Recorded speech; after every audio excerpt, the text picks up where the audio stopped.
Hello, America. This is TV's Dave Galvin with another episode of Travel Secrets with TV's Dave Galvin, the only podcast that breaks it down 10 minutes or less. Okay, so we've got a lot to cover today. Recently, Carnival Cruise Lines made a whole ton of changes. We're going to talk about the loyalty program. Carnival Cruise Lines revamped their loyalty program, replacing the very important Fun Person, VIFP Club, with the new Carnival Rewards program set to launch in June of 2026. Due to several key factors that we're going to talk about here shortly, the changes have sparked significant discussion amongst their cruisers and the new spend-based model versus the cruise-based model. This is a breakdown of why Carnival has made these changes based on available information, along with balanced perspective on the motivations and reactions. Carnival's VIFP program, introduced in 2012, rewarded loyalty based on the number of nights sailed, with points accruing for life. This is very similar to what Royal Caribbean does and other cruise lines as well. This has led to a significant increase in Platinum and Diamond members, with Carnival reporting that the number of Diamond guests have tripled and Platinum guests more than doubled from 2021 to 2024. On larger ships, this meant 20 to 25% of passengers held high-tier status, making it very challenging to deliver exclusive perks like priority boarding, debarkation, and dining reservations. President Christine Duffy noted, quote, "When everyone is special, no one feels special," highlighting the logistical strain of too many elite members. Evolving industry standards. Carnival aimed to modernize its loyalty program to align the trends in the broader travel industry, particularly airline and hotel loyalty programs, which often uses spend-based models and reset status periodically.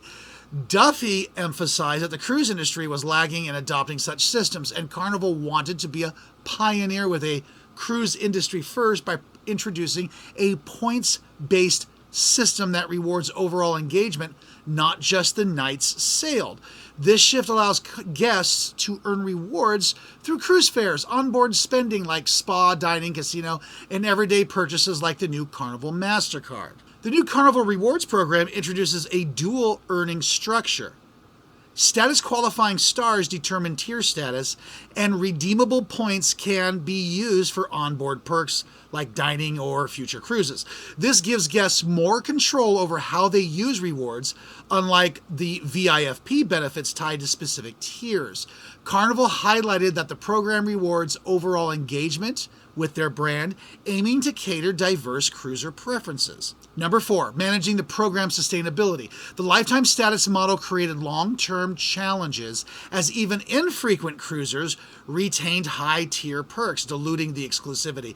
The new program requires requalification every 2 years, with status retained for an additional 2 years, similar to airline models but with longer grace periods. This reset aims to ensure the program remains sustainable and prioritizes active, high-spending customers.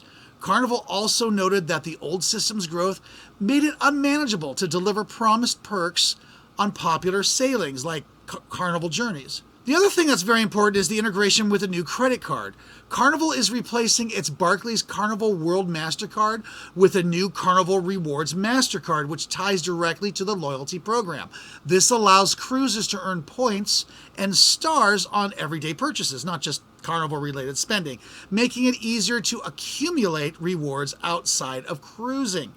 This move reflects a strategy to boost engagement through financial products, a common tactic in travel loyalty programs. So the key changes in the Carnival Rewards program is the spend-based model.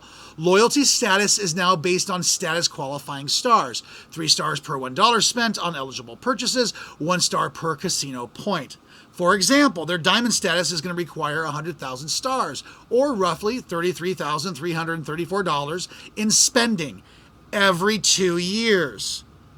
Seriously, you want to be diamond? You got to spend $33,334 every 2 years. There's no lifetime status. Status is temporary, requiring requalification every 2 years. unlike the lifetime status of VIFP program. They've eliminated the blue tier altogether. The entry-level blue tier is removed with all new cruisers starting at red. The redeemable points can be used for onboard amenities, dining or cruises, and offering flexibility. Existing VIFP members retain their current status until June of 2028 or 2032 for the Diamond members, easing the shift. The cruiser reactions and concerns have been just significant with backlash, particularly on social media and cruise forums, with many loyal cruisers feeling betrayed. The key concerns include the loss of the lifetime status. Longtime Carnival cruisers, especially the Diamond members, feel their years of loyalty have been devalued as they must now spend heavily to maintain their status.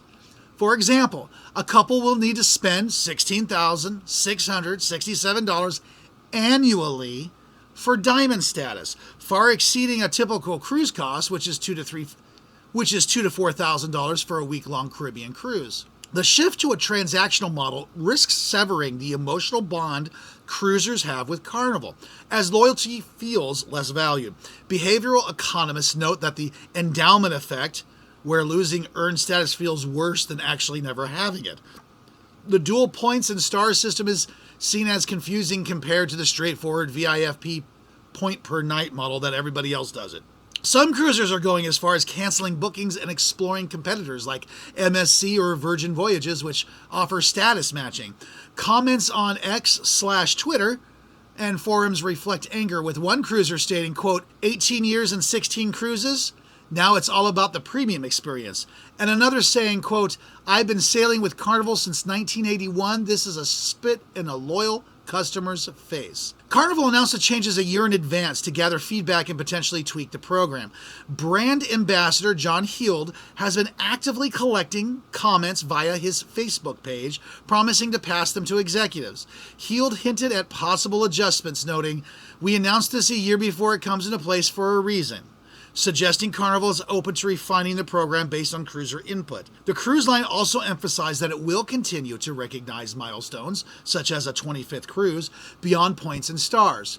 So it's basically like this. Costs are up. Post-pandemic, cruise lines have been bleeding cash, then dealing with inflation, then dealing with staff shortages and crazy fuel prices. Too many people are qualifying. Loyalty programs got bloated. Too many guests hit high-tier perks, so the exclusive benefits started costing Carnival real money while losing their VIP magic. If everyone's platinum, then nobody's platinum, right? Pushing revenue. They want to nudge you to spend more on board and book more often.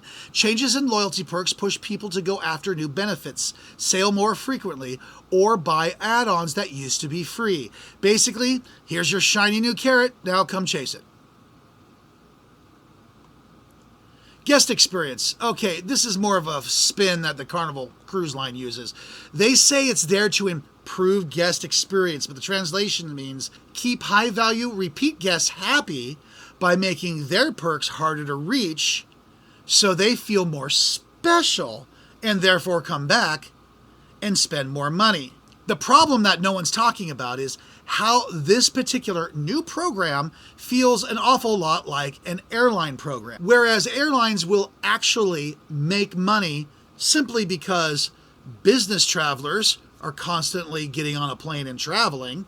That's not how it works with cruises. You get on a cruise when you can afford to take a vacation. This is either going to mean a lot of money for Carnival or a big bust for them. A lot of people online are already talking about not going to Carnival right now. And that's the bottom line, because TV's Dave Galvin said so.